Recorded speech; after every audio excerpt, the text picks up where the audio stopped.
अभी तक हमने देखा कि एक रैशनल एजेंट कैसे बिहेव करता है, क्यों करेक्ट एजेंट फेल हो जाता है जब सिनारियो अनसर्टेन हो, जब एनवायरनमेंट जो है वो डायनेमिक हो, हमेशा चेंज होता रहे। जो नेक्स्ट टॉपिक है वो है the foundation of artificial intelligence.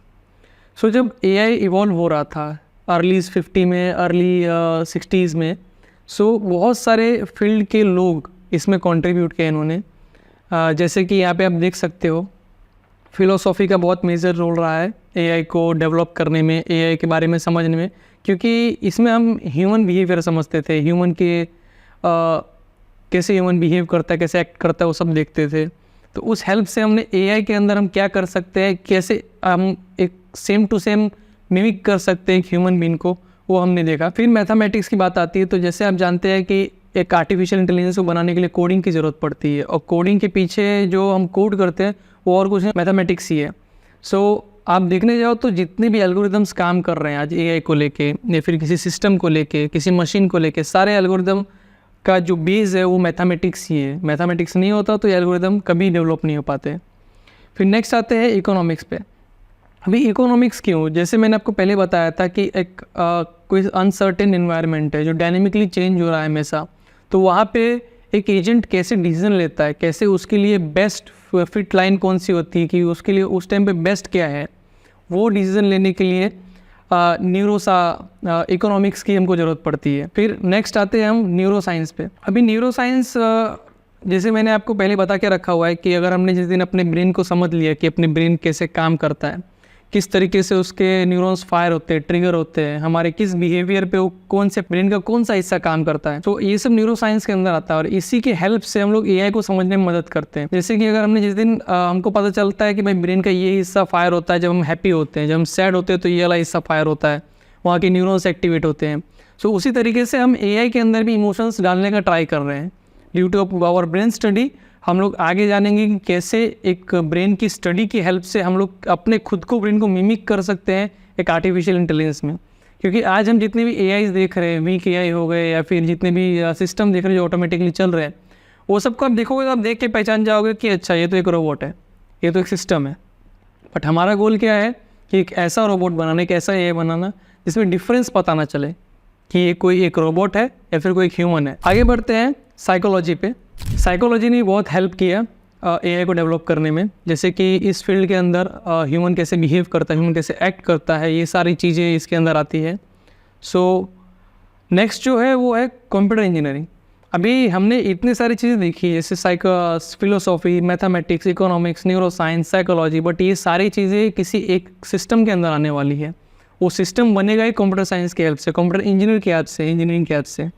क्योंकि हम एक एट द एंड एक कंप्यूटर बिल्ड कर रहे हैं, एक सिस्टम बिल्ड कर रहे हैं जिसके अंदर हम ये सारी एल्गोरिदम्स, सारे मैथमेटिक्स, ये सारी अपने थॉट्स अपने डालने वाले हैं उसके अंदर। नेक्स्ट आते हैं कंट्रोल थियरी एंड साइबरनेटिक्स। अभी ये क्या होता है, कैसे काम करता है, मैं आपको अच्छे से डिटेल में आगे बताता हूँ, क्योंकि अभी आपको वन शॉट में बताऊँगा तो कुछ समझ में नहीं आएगा। नेक्स्ट आते हैं हम लिंग्विस्टिक्स पे। लिंग्विस्टिक्स आप समझ सकते हैं कि एक टाइप का ह्यूमन का एनएलपी है। जैसे हमारे कंप्यूटर्स में नेचुरल लैंग्वेज प्रोसेसिंग आता है, ऐसे ये ह्यूमंस के लिए है। सेम थिंग है। हम इस फील्ड के अंदर समझने का ट्राई करते हैं कि कैसे लैंग्वेजेस कैसे होते हैं, उनके सिंटेक्स क्या होते हैं, ग्रामर्स कैसे काम करते हैं उसके अंदर, मतलब एक लैंग्वेज का स्ट्रक्चर समझने का ट्राई करते हैं। ये सारी चीज़ों को वन बाय वन करके देखेंगे हम। पहले देखते हैं फिलोसॉफी में। फिलोसॉफी के अंदर कुछ क्वेश्चंस है, की क्वेश्चंस है एआई को लेके। फर्स्ट क्वेश्चन है, can we use formal rules to draw valid conclusions. Second है, how does the mind arise from the brain. यहाँ माइंड किस चीज़ की बात हो रही है, मतलब कॉन्शियसनेस की बात हो रही है।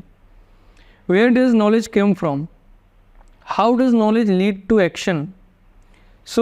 ये सारी चीज़ें जो थी वो ये फिलोसॉफी के अंदर, जैसे कि एरिस्टोटल है, एरिस्टोटल ने सबसे पहला लॉजिक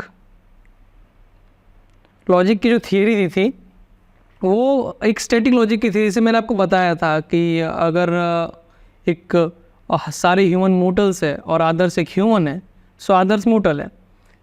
ऐसे कुछ थियरी दी थी। लिटरली कुछ रिसर्चर्स आए, कुछ फिलोसोफर्स आए जिन्होंने बताया कि ये जो लॉजिकल चीज़ें हम बता रहे हैं, जो लॉजिकल थियरीज हम दे रहे हैं, उनको हम मैथमेटिकली भी कन्वर्ट किया जा सकता है। जैसे कि मैथ्स में सब्ट्रैक्शन, एडिशन, ये सब चीज़ें होती हैं, वैसे उसको मैथमेटिकली भी कन्वर्ट किया जा सकता है। नेक्स्ट हम देखते हैं मैथमेटिक्स।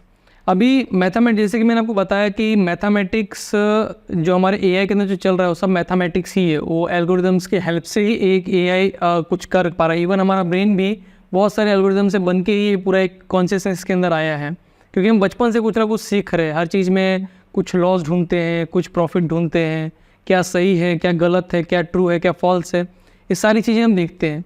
सो इसके भी कुछ की क्वेश्चंस है। What are the rules from drawing valid conclusions? What can be computed? How do we reason with uncertain information? So यहाँ पे आप देख सकते हैं कि यहाँ पे क्वेश्चंस किए जा रहे हैं कि हम कंप्यूट क्या करें। मतलब जैसे मैंने आपको बताया कि कभी कभी ऐसा होता है, कुछ सिंपल टास्क भी होता है, उसमें भी कंप्यूटेशन बहुत ज़्यादा लग जाती है। सो यहाँ पे क्वेश्चन यही अराइज होता है कि कंप्यूट क्या किया जाए। ठीक है, नेक्स्ट हम यहाँ पे देख रहे हैं क्वेश्चन कि how do we reason with uncertain information? अभी जब इन्फॉर्मेशन करेक्ट होगी नहीं तो हम उस इन्फॉर्मेशन को कैसे राइट माने, मतलब हम कैसे श्योर हों कि वो इन्फॉर्मेशन राइट है जो हमको मिल रही है। नेक्स्ट आते हैं हम इकोनॉमिक्स पे। सो यहाँ पे भी कुछ की क्वेश्चन है, जैसे how should we make decision to maximize payoff? How should we do this when other might not cooperate? How should we make decisions when payoffs in the future?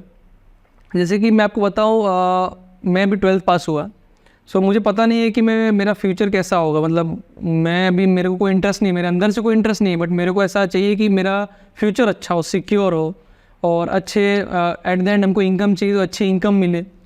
सो अभी 12th पास होने के बाद मैं क्या लूँ मुझे नहीं पता। It might be B tech, it might be BSc, it might be BCom। So economics के अंदर हम ये देखते हैं कि प्रॉफिटेबल क्या है हमारे लिए। जैसे कि मैंने पहले बताया कि एक रैशनल एजेंट अगर किसी सिनारियो के अंदर है जो अनसर्टेन है, जो डायनेमिक है, सो उस टाइम पे उसके लिए बेस्ट क्या होता है, सबसे उसका जो एंड गोल है उस पर वहाँ पहुँचने के लिए वो बेस्ट डिसीजन क्या ले सकता है। सो ये फील्ड ने भी बहुत हेल्प की है, एआई के अंदर कंट्रीब्यूट किया है इसने भी। जैसे हम एग्जांपल लेते हैं डिसीजन थियरी का। यहाँ पे कैसा होता है कि हम बहुत सारे प्रोबेबिलिटी को लेके चल के एक डिसीजन बनाते हैं।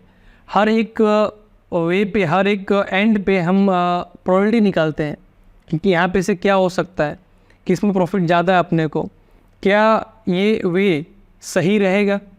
ये सारी चीज़ों को देखते हुए हम एक डिसीजन बनाते हैं। सो और आगे जाए तो हम एक और एग्जांपल ले सकते हैं गेम थियरी का। अभी गेम थियरी कैसी होती है कि हम इसको इस तरीके से समझ सकते हैं कि समझिए आप कोई गेम खेल रहे हैं और वो स्टोरी टेलिंग गेम है। आपने कोई एक डिसीजन लिया, मतलब एक पॉइंट पे है जहाँ पे आपके पास A और B पॉइंट है। जस्ट सपोज एक ह्यूमन है, ठीक है। अब उसके पास 2 ऑप्शंस है, A और B।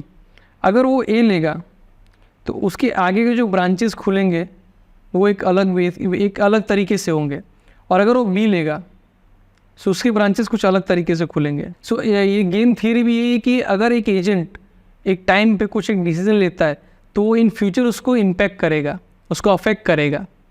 सो ये जो गेम थियरी की स्टडी है इसने बहुत हेल्प किया है एक एआई को डिसीजन लेने में के लिए, एक एआई अच्छे से डिसीजन कैसे ले सकता है वो जानने के लिए। आगे बढ़ते हैं हम न्यूरो साइंस पे। सो न्यूरो साइंस में ने भी बहुत कुछ बताया है हमारे ब्रेन के बारे में, कि जैसे अगर मैं एक्शन कर रहा हूँ, मैं ये हैंड मूवमेंट कर रहा हूँ, सो ब्रेन के कौन से पार्ट में न्यूरॉन्स फायर हो रहे हैं। अगर मेरे को कुछ अफेक्ट कर रहा है, जैसे मेरे को अगर हॉट लग रहा है, मैंने कहीं पर टच किया, मेरे को गर्म लगा, तो कौन से न्यूरॉन्स फायर होते हैं। रिफ्लेक्स एक्शन कैसे बहुत जल्दी से हम लोग वहाँ से हाथ हटा लेते हैं, तो उस टाइम पे कैसे ब्रेन रिएक्ट करता है। ये बहुत सारी चीज़ें न्यूरो साइंस ने हमारे ब्रेन के बारे में बताई। फिर थोड़ा आगे आए हम लोग तो fMRI, EEG, जब ये सारी चीज़ें इन्वेंट हुई तो उस टाइम पे भी हमने बहुत कुछ डिस्कवर किया ब्रेन के बारे में कि ब्रेन कैसे काम करता है, किस तरीके से बिहेव करता है। सो इस फील्ड ने बहुत हेल्प की है एक एआई को डेवलप करने के लिए, एक एआई के फील्ड को कंट्रीब्यूट करने के लिए। नेक्स्ट आते हैं हम साइकोलॉजी पे। अभी साइकोलॉजी एक फील्ड ही ऐसी है जहाँ पे हम ह्यूमन बिहेवियर को नोटिस करते हैं कि ह्यूमन बिहेव कैसे करता है। यहाँ पे बहुत सारी टर्म्स ऐसे हैं जैसे कि बिहेवियरिज्म है कि एक ह्यूमन एक्ट कैसे करेगा कोई भी चीज़ों को लेके, कुछ सुनता है, अगर कोई शॉकिंग चीज़ है तो ह्यूमन का बिहेवियर कैसा होता है, बहुत जॉयफुल है तो कैसे ह्यूमन बिहेव कर सकता है। साइकोलॉजी के अंदर ही एक फील्ड है जिसको बोलते हैं कॉग्निटिव साइकोलॉजी। इसके अंदर हम ह्यूमन के बिहेवियर को स्टडी करते हैं, खुद के बारे में स्टडी करते हैं। इवन मैं बोलूँ तो जैसे कि अगर मेरे को स्टडी करने में अपने आप के ऊपर बहुत स्टडी करूँगा, उसको उस साइकोलॉजी को हम बोलते हैं कॉग्निटिव साइकोलॉजी। क्योंकि इसका जो गोल है वो यही है कि सेल्फ अवेयरनेस ढूंढना, कि खुद के बारे में कितने अवेयर है, हम खुद के बारे में कितना जानते हैं। सो नेक्स्ट जो टॉपिक है वो है कंप्यूटर इंजीनियरिंग। जैसे कि मैंने स्टार्टिंग में बताया आपको कि मैंने सब कुछ देख लिया, कि मैंने साइकोलॉजी देख ली, ह्यूमन बिहेवियर देख लिया, मैंने मैथमेटिक्स देख लिया, उसके एक एल्गोरिथम कैसे बनता है वो जान लिया, मैंने न्यूरो साइंस देख लिया कि एक ब्रेन कैसे काम करता है। सो ये सब चीज़ें जानने के बाद भी, सारी थ्योरी इकट्ठा करने के बाद भी मेरे को डालना कहाँ है, कंप्यूटर के अंदर।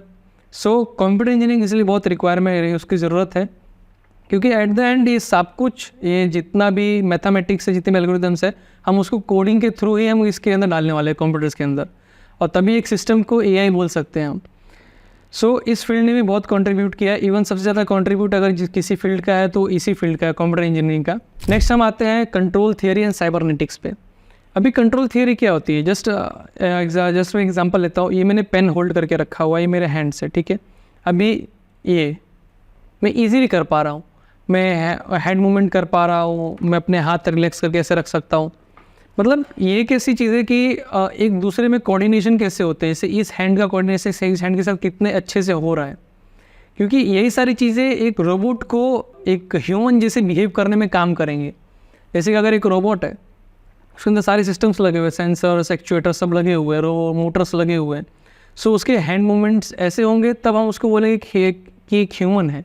बट अगर वो ऐसा करेंगे तो वो मतलब स्मूथनेस नहीं आएगी उसके अंदर। जैसे एक रोबोट है, उसके हैंड मूवमेंट्स अगर एक ह्यूमन जैसे होंगे तभी हम उसको बोल सकते हैं कि ये एक रोबोट नहीं, एक ह्यूमन है। क्योंकि एट द एंड हमको वही करना है कि एक एआई के अंदर और एक ह्यूमन का डिफरेंस नहीं पता चले। हम एक एआई की बॉडी को डेवलप कर रहे हैं तो उसके अंदर उसकी कंट्रोल्स हैं, उसके हैंड मूवमेंट्स, उसके लेग मूवमेंट्स, उसका बैलेंसिंग, वो जब वॉक करे तो, वो जब रन करे तब उसकी बैलेंसिंग कैसी होनी चाहिए, ये सारी चीज़ें साइबरनेटिक्स के अंदर ही आती है। साइबरनेटिक्स आप बोल सकते हैं बायोलॉजिकल और मैकेनिकल फील्ड का कॉम्बिनेशन है, कि एक बायोलॉजिकल बॉडी मैकेनिकली कैसे काम करती है उसकी स्टडीज़ के ऊपर काम करते हैं। एक टाइप का ये रोबोटिक्स का फील्ड है जहाँ पे सारे सिस्टम्स एक दूसरे से अच्छे से कोऑर्डिनेट करके एक ह्यूमन बिहेवियर की तरह, एक ह्यूमन बॉडी की तरह बिहेव करे, वो इसके अंदर आते हैं। आगे हम देखते हैं लिंग्विस्टिक्स। जैसे मैंने आपको बताया कि ये एक टाइप का एनएलपी है बट ह्यूमंस के लिए। तो हम जब भी कोई लैंग्वेज देखते हैं उसके अंदर उसका ग्रामर कैसे काम करता है, उसका स्ट्रक्चर कैसा है उस लैंग्वेज का, और उसके सिंटेक्स कैसे है। सो जैसे मैं आपसे हिंदी में बात कर पा रहा हूँ, तो अगर मैं इसमें कुछ गलत बोलूँगा, जैसे मैं हूँ तो मैं अपना आई एम मेल, सो मैं करता हूँ ये होता है। अगर मैं करती हूँ बोलूँगा तो ये फीमेल हो गया, ये ग्रामर इसका करेक्ट नहीं है। ओके, सो लिंग्विस्टिक्स ये सारी चीज़ों पे ध्यान देता है कि उसका स्ट्रक्चर कैसा होना चाहिए, उसके सिंटेक्स कैसे होने चाहिए, उसके ग्रामर कैसे होने चाहिए। सो इस फील्ड ने भी एआई को बहुत हेल्प की। क्यों? क्योंकि एट द एंड में या तो एआई कुछ अगर पास ऑन कर रहा है कोई इन्फॉर्मेशन, या तो रिटर्न फॉर्मेट में करेगा वो, या तो वर्बल फॉर्मेट में करेगा। तो इसके अंदर कुछ बोलेगा तो लैंग्वेज ही होगी, अगर वो लिखेगा भी तो वो लैंग्वेज ही होगी, अगर वो बोलेगा तो भी वो लैंग्वेज ही होगी। तो वो सीख सके, इसलिए हमको ये फील्ड के अंदर भी ये फील्ड ने बहुत कंट्रीब्यूट किया है। हम जो नेक्स्ट टॉपिक पे आने वाले हैं वो है हिस्ट्री ऑफ आर्टिफिशियल इंटेलिजेंस। अभी हमने इतनी सारी चीज़ें बात की, हमने बात किया फंडामेंटल्स के बारे में, हमने बात किया अप्रोचेस के बारे में एआई के। सो अभी इतने सारी चीज़ें कुछ सालों में तो हुई नहीं होंगी, ये कुछ 1-2 साल या 10 साल की मेहनत नहीं है, इसको बनने में 50+ ईयर्स लग गए।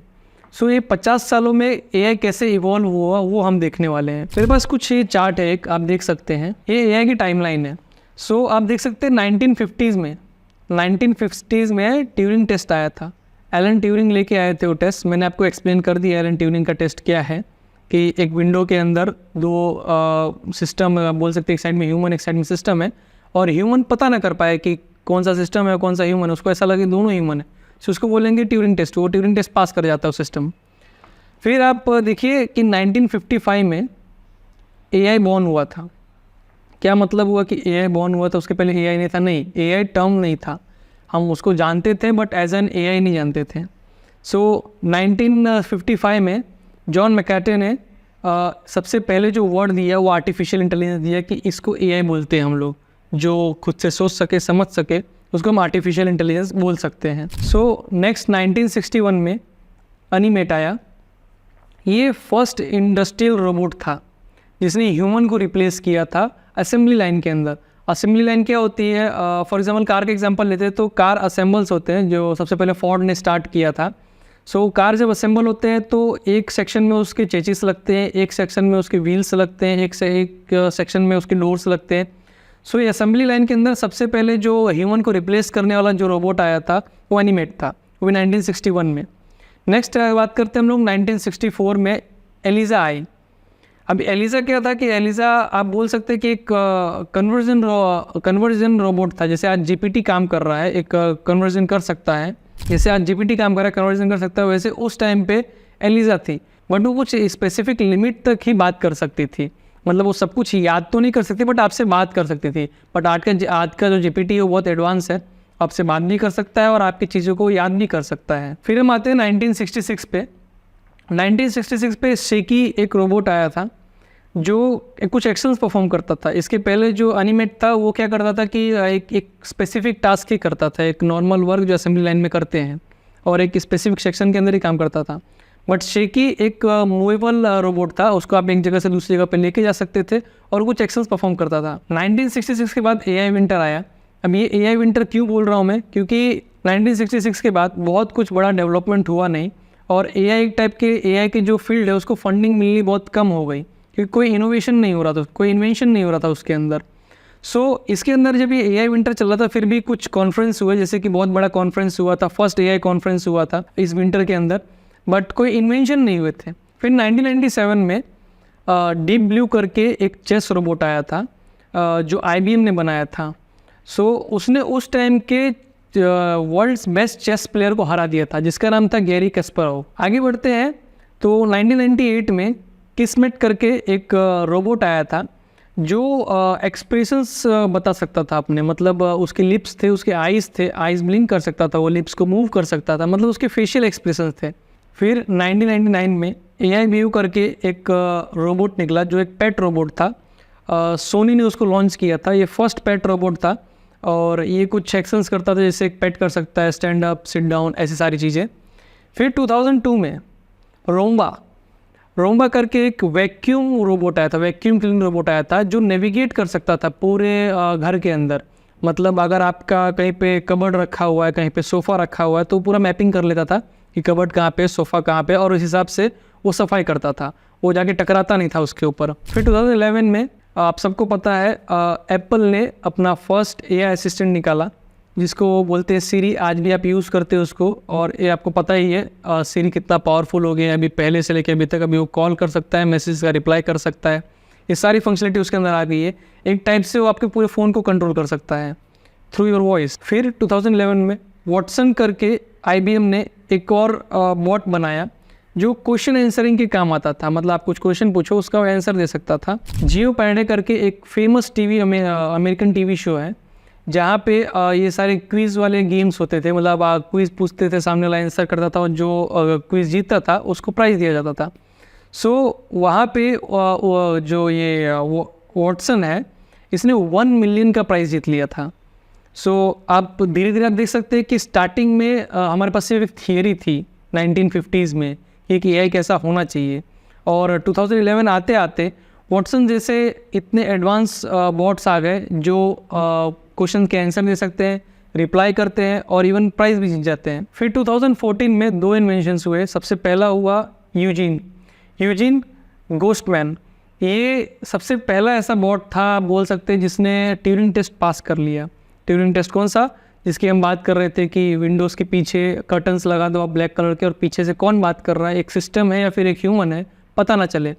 तो यूजिन ने सबसे पहला ऐसा बॉट था जिसने ये टेस्ट को पास किया। फिर 2014 में एलेक्सा आया। एलेक्सा अमेज़ोन का है, जो अमेज़ोन ने उसको पहले तो सिर्फ शॉपिंग के लिए निकाला था कि आप कुछ भी सिर्फ वर्बली उसको बोल के कुछ भी बाय कर सको, ऐड टू कार्ट कर सको, पे कर सको। बट लेटर ऑन उसने एक पूरा चैटबॉट ही बना दिया जिसके हेल्प से आज आप सॉन्ग भी प्ले कर सकते हो और हर काम कर सकते हो जो सीरी या फिर गूगल असिस्टेंट करते हैं। फिर 2016 में ताय आया, एक माइक्रोसॉफ्ट का ये ट्विटर बॉट था जो ट्विटर के कमेंट्स और जो आपके कंटेंट से वो पढ़ता था। ये लेटर ऑन 2017 गूगल के थ्रू अल्फागो रिलीज़ किया गया। इस एआई ने उस टाइम के सबसे बड़े चेस प्लेयर को हरा दिया था जिसका नाम था KGA।